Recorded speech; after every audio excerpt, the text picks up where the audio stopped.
जय माता की दोस्तों, मैं सनी गुप्ता आपके अपने YouTube चैनल कलयुग धार्मिक आस्था पर स्वागत करता हूं। आज की इस वीडियो के माध्यम से हम जानेंगे वे कौन सी देवी है जो गोधा यानी विष्खापर पर सवारी करती है और उन देवी का क्या नाम है, क्यों करती है ये देवी विष्खापर की सवारी और वे किस रूप में पूजी जाती है, उनका स्वरूप कैसा है। तो आज की यह वीडियो देवी भक्तों के लिए बहुत महत्वपूर्ण है। इस वीडियो के माध्यम से आपको विष्खापर पर सवार माता की संपूर्ण जानकारी मिलने वाली है। प्रत्येक देवी देवता का कोई न कोई एक वाहन जरूर होता है। हालांकि देवी देवताओं को आने जाने के लिए किसी वाहन की आवश्यकता नहीं होती है। देवी देवताओं के वाहन द्वारा ही उनके स्वरूप की पहचान की जाती है। देवी देवताओं के ये वाहन सदैव उनके साथ रहते हैं और उनकी विशेषताओं के बारे में बताते हैं। देवी देवताओं के वाहन के रूप में उनका कोई न कोई शुभ संकेत छिपा होता है। सनातन धर्म में देवगणों ने पशु पक्षियों को वाहन बनाकर समाज में उन्हें उच्च पद प्रदान किया है। वे पशु पक्षी देवताओं के साथ बड़ी श्रद्धा के साथ पूजनीय होते हैं। वैसे ही देवियों के विभिन्न स्वरूपों में भी अनेक प्रकार के वाहनों का शास्त्रों में उल्लेख दिया है, पर बहुत कम लोग ही जानते हैं कि विष्खापर पर सवारी करने वाली माता कौन है। तो दोस्तों, जो देवी विष्खापर यानी गोधा पर सवारी करती है उनका नाम है देवी पार्वती। जी हाँ, पार्वती माता मुख्य रूप से विष्खापर यानी गोधा की सवारी करती है। प्राचीन काल के मंदिरों में देवी पार्वती की मूर्तियों में विष्खापर यानी गोधा की मूर्तियों को वाहन के रूप में देखा जाता है। मुख्य रूप से गौरी का वाहन शास्त्रों में गोधा को माना गया है। जो लोग देवी भक्त हैं या जो शाक्त कुल परंपरा से जुड़े हैं, जो देवी पुराण आदि ग्रंथों को पढ़ते हैं, उनको तो पता होगा, पर उनके अलावा बहुत कम लोग ही ये बात जानते होंगे। आइए सबसे पहले आपको बताते गोधा कैसा जीव होता है और उसके दूसरे नाम क्या है तथा उससे जुड़ी रोचक जानकारी जानते हैं। पुराणों में इसको गोधा बोला गया है, जिसे उत्तर पश्चिम भारत में विष्खोपड़ा या विष्खापर और विष्खापरी के नाम से जाना जाता है। हमारे यहाँ के क्षेत्रों में इसको विष्खापर नाम से ही जानते हैं। इसको इंग्लिश में मोनिटर लिजर्ड के नाम से जानते हैं। वराह मिहिर ने इसे दारू मुखियाहवा नाम दिया है। विष्खापर एक प्रकार की बड़ी छिपकली जैसी होती है। इसका अधिकतर रंग सुनहरा या पीला होता है। बंगाल में इसे स्वर्ण गोधिका या कुछ जगह सीता की छिपकली के नाम से जानते हैं। इसके अन्य नाम गोहेरा, गोएरा, घरियोड़ा, गो, बिचपड़ी आदि नामों से जाना जाता है। ये एक ऐसा जीव है जो बहुत जहरीला होने के नाम से बदनाम है और मारा भी बहुत जाता है, पर धार्मिक दृष्टि से इसको बहुत शुभ तथा पवित्र समझा जाता है। देश को मुगलों से लड़ाई के समय भी गौ के पूजन करने तथा उनके बलिदान की बात इतिहास के पन्नों में दर्ज है। इस जीव के विषय में एक रोचक बातें ये भी है कि पहले के समय में इसका उपयोग चोरी तथा चढ़ाई के लिए किया जाता था। आप लोगों ने तानाजी और यशवंती नामक गोह के बारे में सुना होगा। तानाजी शिवाजी महाराज के सेनापति थे, जो कि कोई कहानी नहीं बल्कि सच्ची घटना है। कोंडाना के किले में चढ़ने के लिए तानाजी ने यशवंती नामक गौ प्रजाति की छिपकली का प्रयोग किया था। चढ़ाई के लिए तानाजी ने अपने बक्से से यशवंती को निकाला तथा उसे कुमकुम और अक्षत से तिलक किया और किले की दीवार की तरफ उछाल दिया। यशवंती नाम की गोह ने जबरदस्त पकड़ बनाई और उससे बंधी रस्सी से एक टुकड़ी दूर पर चढ़ गई। अंत में जब यशवंती को मुक्त करना चाहा तो पाया कि यशवंती भी भारी वजन के कारण वीरगति को प्राप्त हो चुकी थी, किंतु उसने अपनी पकड़ नहीं छोड़ी थी। तो हमारे देश में होने को तो चेतक और यशवंती जैसे देशभक्त जानवर भी हुए हैं। साथ ही कई चोर भी इनका दुरुपयोग चोरी जैसे कामों में करते थे। देवी पार्वती की सवारी गोधा होती है। देवी पार्वती के विभिन्न स्वरूपों के रूप अनुसार अन्य कई सवारी और वाहन है, जैसे उमा और महागौरी रूप में बैल पर सवारी करती है तथा भवानी रूप में उनकी सवारी सिंह यानी शेर होती है। पर पुराणों और तंत्र ग्रंथों के अनुसार गोधा ही माता पार्वती का मुख्य सवारी बोला जाता है। कई ध्यान मंत्रों में भी गोधा पर गौरी को सवार माना गया है। देवी के इस रूप को गौरी, स्वर्ण गोधिका चंडी, स्वर्ण गौरी, शिवा, श्रेया देवी आदि नामों से जानते हैं। गिरिजा गौरी को गोधा विहारी, गोधासना, गोधारूढ़ा या गोधिका वाहिनी माना गया है। बंगाल में इनको लोग देवी स्वरूप में स्वर्ण गोधिका चंडी के रूप में पूजा जाता है। बंगाल में कालकेतु नामक शिकारी और उसकी पत्नी फुल्लोरा को माता ने स्वर्ण गोधिका चंडी के रूप में दर्शन दिया था। इसकी कथा बंगाल में अधिक प्रचलित है। वो कथा काफी बड़ी और लंबी है, जिसको हम किसी और वीडियो में बताएंगे। आइए अब जानते हैं देवी पार्वती के गोधा वाहन पर सवारी का स्वरूप मंत्रों के साथ जानते हैं। अक्षसूत्रम शिव देव गणाध्यक्ष कमंडलुम पक्ष द्वयग्निकुंडंच पार्वती पर्वताद्भावा। इस श्लोक के अनुसार पर्वत पुत्री पार्वती की मूर्ति के साथ शिव गणेश, हाथों में अक्षसूत्र और कमंडलू तथा उसके दोनों ओर अग्निकुंड होता है।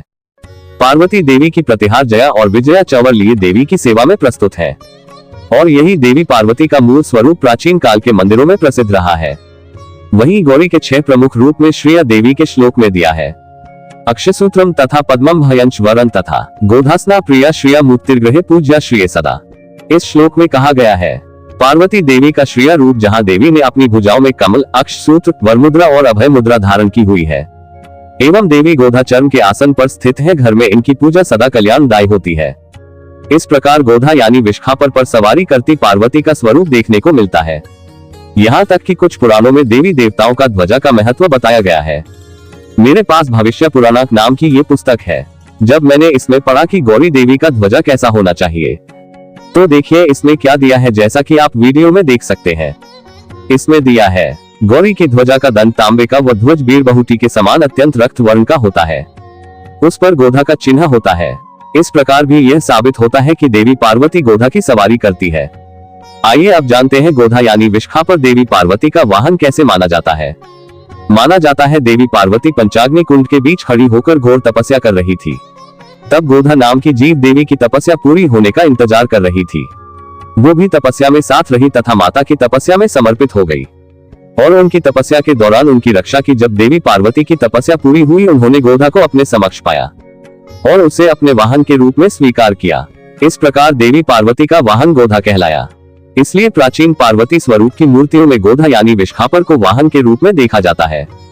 आइए अब जानते हैं प्राचीन मंदिरों में देवी पार्वती की गोधा पर सवारी की हुई प्राचीन मूर्तियों के बारे में।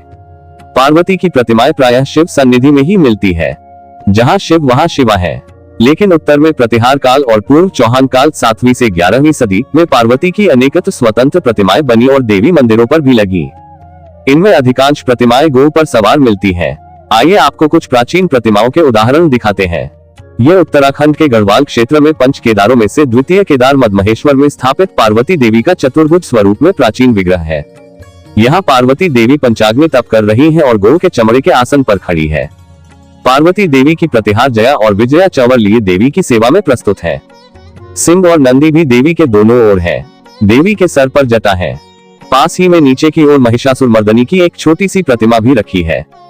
आजकल पार्वती देवी का ये स्वरूप केवल प्राचीन मंदिरों में ही मिलता है।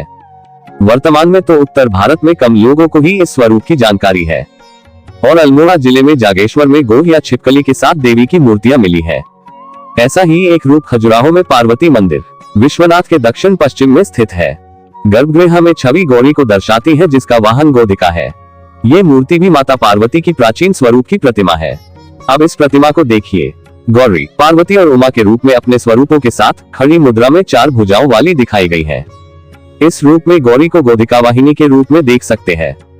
उसी तरह कर्नाटक राज्य में हावेरी जिला में उमा महेश्वर की यह प्रतिमा देखी जाती है, जिनमें वे देवी पार्वती गोधा यानी विष्खापर पर सवारी करते हुए देखी जाती है। ऐसे ही जितनी भी प्राचीन पार्वती स्वरूप की मूर्तियां मिलती हैं, उनमें गोधा पर सवारी करते हुए देवी पार्वती को देखा जाता है, जैसा कि आप वीडियो के माध्यम से देख सकते हैं। आइए अब जानते हैं गोधा यानी विष्खापर से जुड़ी धार्मिक मान्यताएं और विशेष बातें। इसके विषय में एक रोचक किस्सा बताता हूँ, जिसका साक्षी मैं स्वयं रहा हूँ। बात कोई ज्यादा पुरानी नहीं है। कुछ साल पहले ही नवरात्रि में जब माता की माला का जाप कर रहा था, तो मैंने अखंड ज्योति जलाई थी। अचानक पता नहीं कहां से मुझे एक विष्खापर नजर आई। वो आराम से अखंड ज्योति के पास तब तक बैठी रही जब तक कि मेरी 2 घंटे की जाप की माला पूरी नहीं हुई। मेरे मन में आया कि कहीं ये मेरे अखंड ज्योति को नुकसान न पहुंचा दे, पर ऐसा कुछ नहीं हुआ। ये अनुभव शुभता और साधना की सफलता का सूचक है, क्योंकि वरदान या शाप जो भी कारण रहा हो, लेकिन ऐसी मान्यता है कि माता की योगिनियां एवं अप्सरा, यक्षिणियां, छिपकली, विष्खापर, नाग, नागिन, पक्षी तथा पशुओं के रूप में ही इस भूमंडल पर विचरण करती है और साधकों को दर्शन दे उनके कार्य को सफल करती है। इस अनुभव को देख मुझे बहुत हर्ष हुआ था, क्योंकि ये मेरे लिए भी नया विषय था। इस अनुभव को याद कर मैंने गोधा यानी विष्खापर पर सवारी करने वाली माता की इस वीडियो को बनाया है, क्योंकि इस कलिकाल में ईश्वर कब और किस रूप में दर्शन लाभ दे जाए कुछ कह नहीं सकते। पुराणों में भी कई लोगों को छिपकली बनने के श्राप मिलने के उल्लेख मिलते हैं। श्री कृष्ण ने कुएं से राजा नृग को निकाल छिपकली के शाप से मुक्त किया। ऐसे ही जब तारा रानी कथा जब होती है, उसमें भी रानी को छिपकली होने का श्राप मिला था। उसी तरह छिपकली के शुभ तथा अशुभ संकेतों को भी माना जाता है। छिपकली को शरीर पर गिरने से दोष लगने की बात मानी जाती है। वहीं दीपावली आदि में छिपकली दिखने पर महालक्ष्मी का स्वरूप मान उसे शुभ संकेत मानते हैं। भारत के अलग अलग प्राचीन मंदिरों में इस गोधा या विष्खापर छिपकली को पूजते हैं। विष्खापर के उस रहस्यमयी महत्व की बात बताने जा रहे हैं, जिसे हमारे हजारों वर्ष पुराने मंदिरों में सजोया गया है। दक्षिण भारत के ऐसे कई मंदिर हैं जहां की मूर्तिकला में गोधा को अलग अलग आकारों में उकेरा गया है। इसका कारण तो ज्ञात नहीं, किंतु इतना अवश्य पता है कि छिपकली भी नागों के समान ही रहस्यमय है। तमिलनाडु के कांचीपुरम शहर में वरदराज पेरुमल मंदिर स्थित है। यह मंदिर भगवान विष्णु को समर्पित है। खास बात यह है कि यहाँ देवी देवताओं के अतिरिक्त छिपकलियों की भी पूजा होती है। वरदराज पेरुमल मंदिर की छत पर सोने की छिपकली की मूर्ति है, जिसे छूने के लिए लोग दूर दूर से यहाँ आते हैं। इसके अतिरिक्त मंदिर में छिपकली की और कई मूर्तियां भी हैं। उसी तरह 18 महाशक्तिपीठों में से एक आंध्र प्रदेश के स्थित अलमपुर जोगुलांबिका देवी मंदिर। यहाँ देवी जोगुलांबा शव पर स्थापित है। उनके मस्तक पर कई जीवों को देखा जा सकता है, जिनमें बिच्छू, मेढक और छिपकली चमगादड़ को देवी के सिर पर बैठे हुए देखा जाता है। वहीं कोलकाता के विश्व प्रसिद्ध दक्षिणेश्वर भवतारिणी काली मंदिर में भी देवी के मूर्ति के पास सुनहरी गोधा यानी विष्खापर छिपकली की मूर्ति को देखा जाता है, जैसा कि आप वीडियो में देख सकते हैं। ऐसे ही भारत के कई मंदिरों में गोधा यानी विष्खापर छिपकली के पूजन की मान्यता है। विष्खापर छिपकली को देवी पार्वती का वाहन तथा महालक्ष्मी का रूप माना जाता है। उसी तरह हमारे यहाँ भी जब आषाढ़ शीतला पूजा में 5 स्थानों पर प्राचीन देवी मंदिरों में पारंपरिक रूप से पूजन की मान्यता है। उन्हीं 5 प्राचीन मंदिरों में से एक स्थान पर, उसमें सदका माता नाम से प्राचीन पेड़ है। उस पेड़ की खासियत ये थी कि उस एक ही पेड़ में 5 पेड़ थे। वहाँ सदका माता नाम से देवी की पूजा होती है। वहाँ पर आटे से 5 जहरीले जीवों को बनाकर देवी को चढ़ाया जाता है, जिनमें नाग, नागिन, बिच्छू, कातर तथा विष खपरा बनाकर पारंपरिक पूजन सामग्री के साथ उस देवस्थान पेड़ पर देवी को चढ़ाते हैं। उसे चढ़ाने पर मान्यता है देवी इन विषैले जीवों से सुरक्षा करती है। ये मान्यता बहुत पुराने समय से यहाँ होती आ रही है। कभी वहाँ की वीडियो को आप लोगों तक साझा करूंगा। तो दोस्तों, माता पार्वती को गोधा वाहिनी रूप में पूजा जाता है। इनकी पूजा करने से सुख, सौभाग्य तथा धन पुत्र की प्राप्ति होती है। इनके दर्शन और मन में इनका ध्यान करने से मनोरथ पूर्ण होते हैं। आशा करता हूँ आपको माता पार्वती के वाहन और उनसे जुड़े रहस्य और महत्वपूर्ण बातें जानकर अच्छा लगा होगा। तो दोस्तों, ये थी गोधिका पर सवारी करने वाली माता पार्वती की जानकारी। आशा करता हूँ आपको ये जानकारी पसंद आई होगी। और अगर आप भी भगवान में अपनी सच्ची आस्था रखते हो तो वीडियो को लाइक और शेयर जरूर करें और कमेंट में माता का जयकारा जरूर लगाएं। वीडियो देखने के लिए आपका बहुत बहुत धन्यवाद। जय मां काली, हर हर महादेव।